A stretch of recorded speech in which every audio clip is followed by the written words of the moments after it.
Good day. This is the Group 4. Our research study is entitled Use of Artificial Intelligence or AI Chatbots and Applications as a Personal Therapist. As we all know, we are now living in a world that is dominated by technology, that even in the field of psychology, it is being used by the people as their own personal therapist.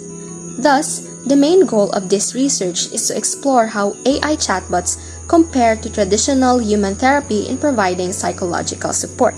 Specifically, we seek to identify the limitations of AI in addressing complex human emotions and examine how traditional human therapy responds to these concerns. The researchers also compare both of these approaches in terms of customization, cost effectiveness, effectiveness in addressing psychological issues, patient impact, and ethical and privacy concerns while proposing a framework to evaluate its effectiveness through user experiences. Through this study, the researchers aim to understand the limitations of AI chatbots in mental health support and how these issues affect real users. Good day! I am Alaika Gia O. Morales. We are first year taking Bachelor of Science in Psychology at Central Mindanao University. I am together with I am Rizal Kate Ortiz. and we are assigned to interview Ms. Mariah J. Abrigo, a licensed psychometrician. Good day. I am Lovely Irene Ortega and my partner is Sarah Tata, and we will be interviewing Dr. Regina Kate and me. Good day! I am General Andy Panadero and I am Kadea Kyle Amperan, and we are grateful for the opportunity to conduct this interview. We're pleased to introduce our interviewee Gladys Faye Y. Malimbang. A pleasant morning. I am Kujira Paring, one of the interviewers, and my partner. I am Trophy Irene And our interviewee is none other than Katie Poso. Ma'am Katie Poso. Good day. I am Simon Kate S. Casatiempo. And I am Sandria Del Viculayo and we're from the BS Site 1A and we are the interview number 5. And our interviewee is Ma'am Estela Estelbayo, registered psychometrician. For the third question, ma'am, compared to AI chatbot support, how does traditional therapy with regular human checkups benefit patient? And what outcomes have you observed in clients who undergo traditional therapy? So yun nga, when it comes to regular human checkups, wala namang touch of empathy ang AI kasi it's non-existent at all. So it will not really kanang check you kung okay ra ba ka, how are you feeling, siguro through words, but by means of kanang understanding and relating as human being, wala gyud siya ana no.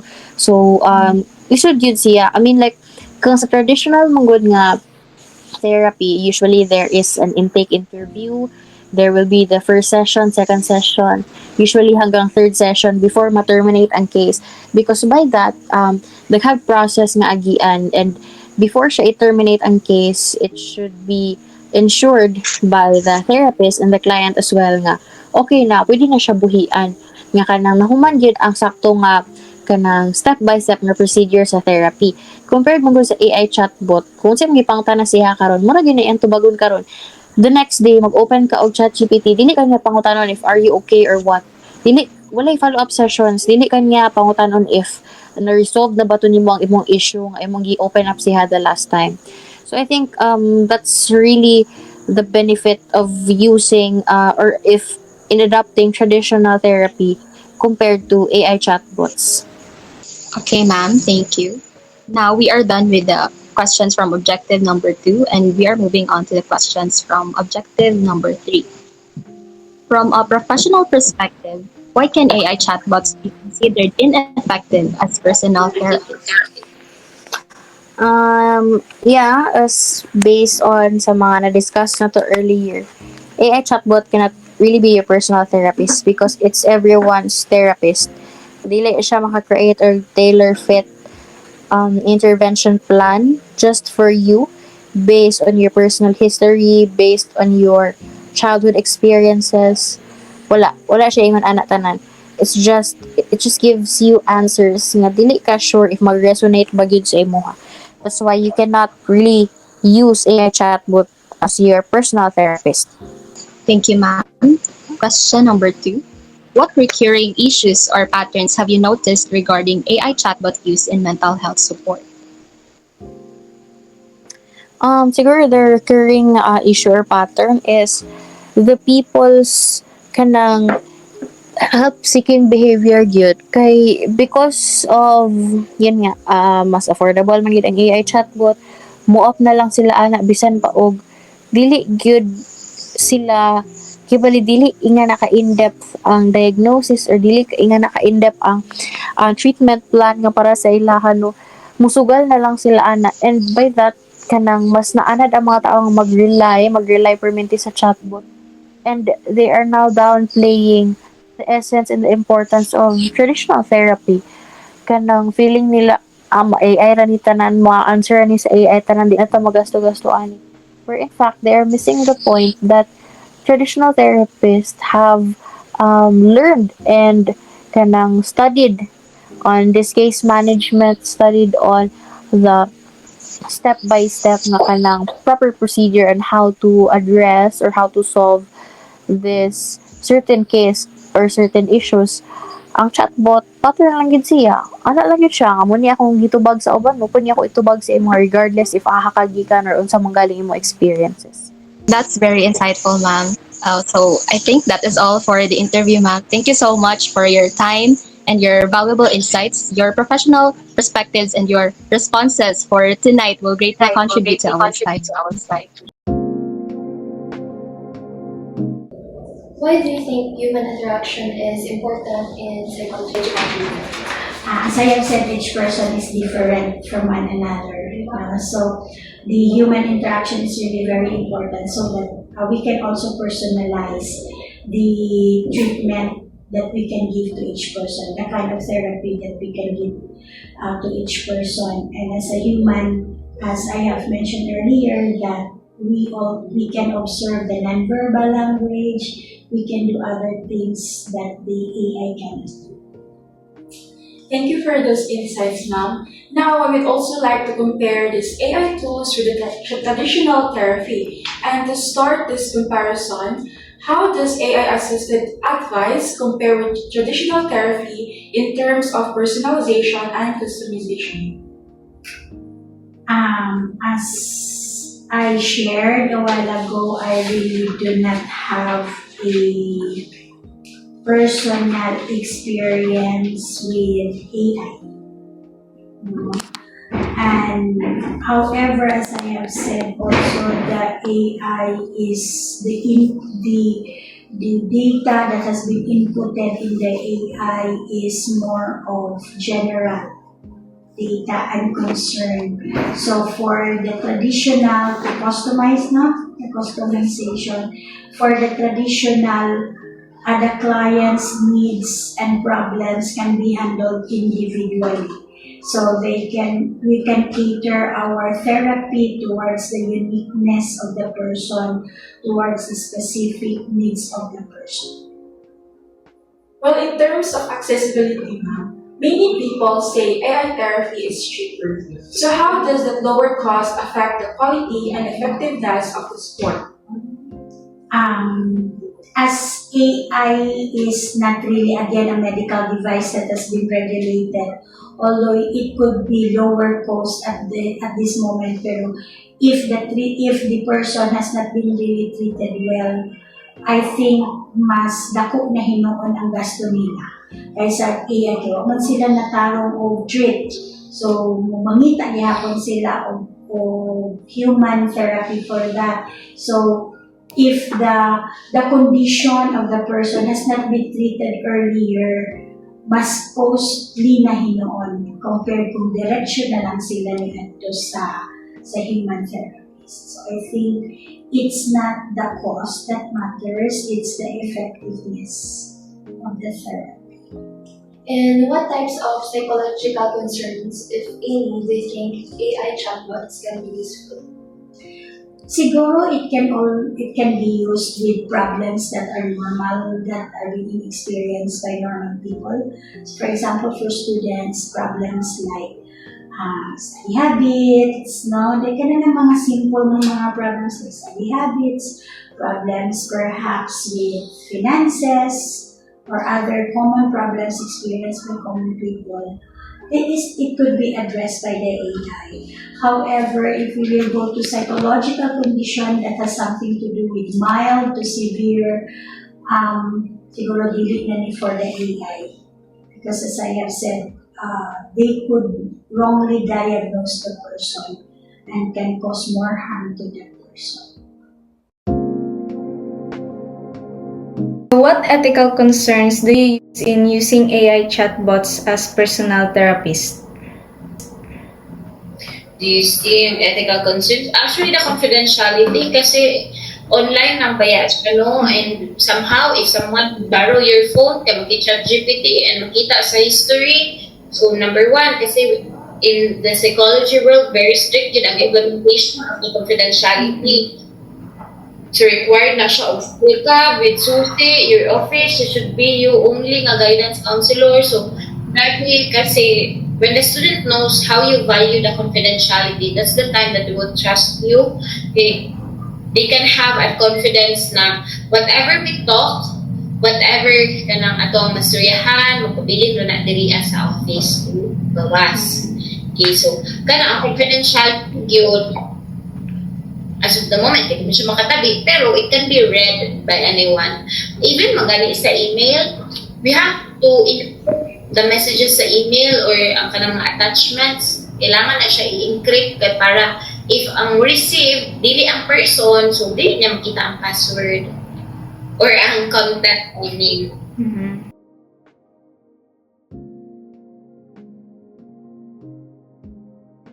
How can AI chatbots mislead users regarding their mental health condition? How can AI mislead users, no? I think sometimes kapag they are lack of knowledge ang kastorya, it's because, di ba, si AI, di ba siya mag-ask, how old are you? Blah, blah, blah. Are you female? Are you male? Usually, kung unsay mo ang prompt, paano pa na yung kubakon? So, if ikaw ang nag-ask, if student mag-ask, hindi po siya kabalo kaayo mo prompt, hindi po siya kabalo kaayo mo English, libog iyahang pag-prompt, so libog po ang answer ni ChatGPT. So, basically, ang mahitabo is ma-misinterpret na hinong ni ChatGPT. Sometimes mga even I myself, kung ChatGPT, kaya no, what I blah, blah, blah. Panimot siya din, okay, di pa mag-gets ko ni ChatGPT. So, makulay na yung one of the witness di ay sorry sa ChatGPT. Kana, ma-mislead kasi kapag when you're handling clients, tanawan po mo if unsa imuhang ihatag sa iyaha, if for a child's perspective or of an adult perspective, at teenage guidance kay galigid siya ka pro students.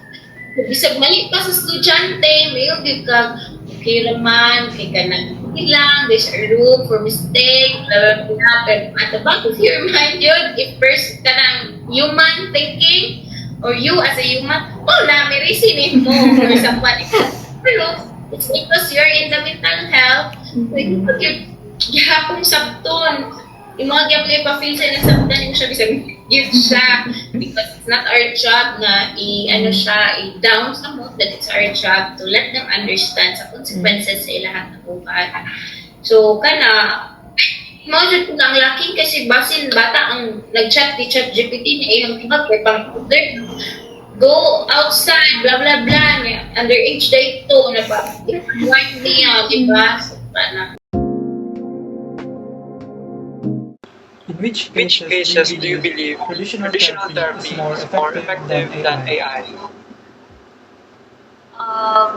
For example, katong mga moderate to severe na cases, mga need of support. For example, trauma.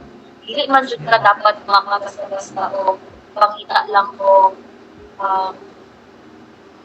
intervention online. Dapat mag-use siya is tailored siya to the needs of your client. Kung trauma or kung severe depression, hindi mo dapat salig sa automated na respond kinabuhi sa mga client. Also, when it comes to behavior, no, if like for example, ang client is gusto siya behavior modification, like for example, coping up with phobias, mga mga disorders, so need man siya behavioral na approach, no, so mas better gid say traditional because aside sa natay follow-up ana is that maka-tailor kita o objectives kumbaga, so maka-kuan gid ka o kani siya nga muan nimo niya siya, and then how would you feel about this, something ana, so much okay gamiton si traditional because daghan siya o mechanisms gibali nga gamiton for that specific intervention to be effective. Question number 2 po, in your experience, how do AI chatbots coach and understanding emotion and mental health conditions? With regards to the answer of Ma'am Ria, kana siya full short in understanding with regards to giving empathy and as well as kanang deepening with the emotions na ka-feel, for example, sa mga clients if mo gamit og AI na chatbots.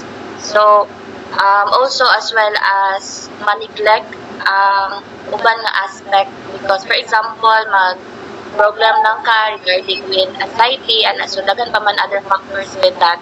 So, if kana lang imong ibot sa program, so most general lang gid ang iyahang ma-answer with that. So, dili kayo siya more on deepening with regards to understanding kung unsa man gid ang naka-feel or kahitabo sa client.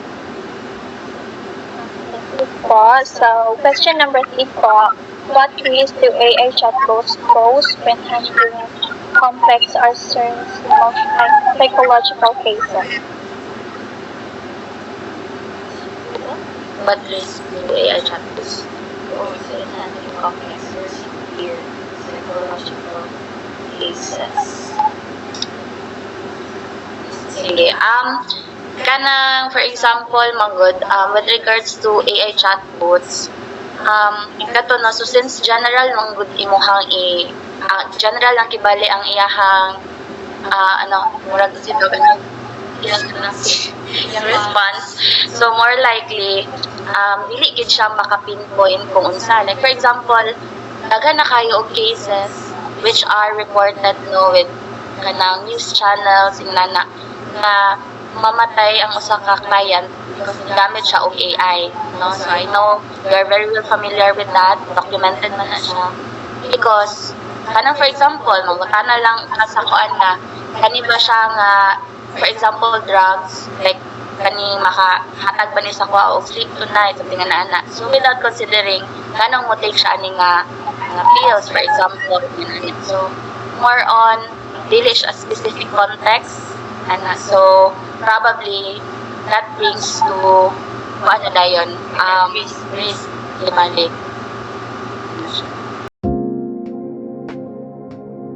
Ma'am, from a professional perspective as a guidance counseling staff, why can AI chatbots be considered an effective po? Dili gid sila effective because again, as I've said, ang ilaharag yung cater is the mild concerns. To conclude our interview, we would like to evaluate the potential for these tools to have misleading effects on the users. Do you believe that AI chatbots might delay individuals from seeking professional psychological help? If so, why, ma'am? Again, as I've said, these help seeking for some individuals, yes, they could be delayed because sa ka-accessible man good ni AI and then private because ilahar mang phone ang ginagamit, it's less intimidating. I mean, the first thing man good during therapy is maulaw man ko magpa-therapy ana. So, ma-realize sila sa AI kay lawa man ka ilang AI sa kuha, ako ngalan naman ilang nakuha kung Google and all that thing. There's no face-to-face interaction. So, that could be a factor. So, the users of those chatbot, they may feel that their needs are already being met. Okay, again, mo provide man na si AI og encouraging words and all that. So kana bitong okay, they perceive adequacy that. So those could reduce the urgency to consult a licensed professional, and then especially when the symptoms temporarily improve. So again, as I've said, kaya ra na if kato lang mild concerns, right? Pero katong also those individuals who fear the stigma, the cost, the judgment. So ang AI, they could really become the comfort zone for those people. But then again, it unintentionally postponed the deeper the deeper issues, the proper psychological intervention for those issues. So more siyang na-neglect, na-delay, na-deny. So that's that. Question number 3 po is, what psychological risk may arise if user develops an over-reliance on an AI chatbot? Again, isolation. So there's this reduced social engagement, no? Kaya again, computer, lang kastorya. So with that, there's really naka-experience like isolation, which is that could actually be a sign, that could actually be a symptom. And then their coping mechanism, it's somehow unhealthy because they rely on generic advice instead of having a deeper adaptive strategies. They rely on those that action, I mean konting stress, AI agad, which is not really healthy on the long term. And again, ang ilahang what do we call this, concerns, or even if symptoms, right, unaddressed, because again, wala man nag-studyhan ni AI, the mood disorders, wala na nila nag-studyhan ng DSM-5. I mean, ma-reiterate na nila kay libro man, but that's that. Again, no proper assessment, ma-mismanage pa na nila. So while AI can really be a helpful thing, it's somehow have the potential to also jeopardize those potential, what do we call this, potential user that is actually really on the side of, you know, thinking of not so good things. Thank you, ma'am. Question number 4. In your view po, what measures can be taken to minimize the risk associated with AI chatbots used as a therapist?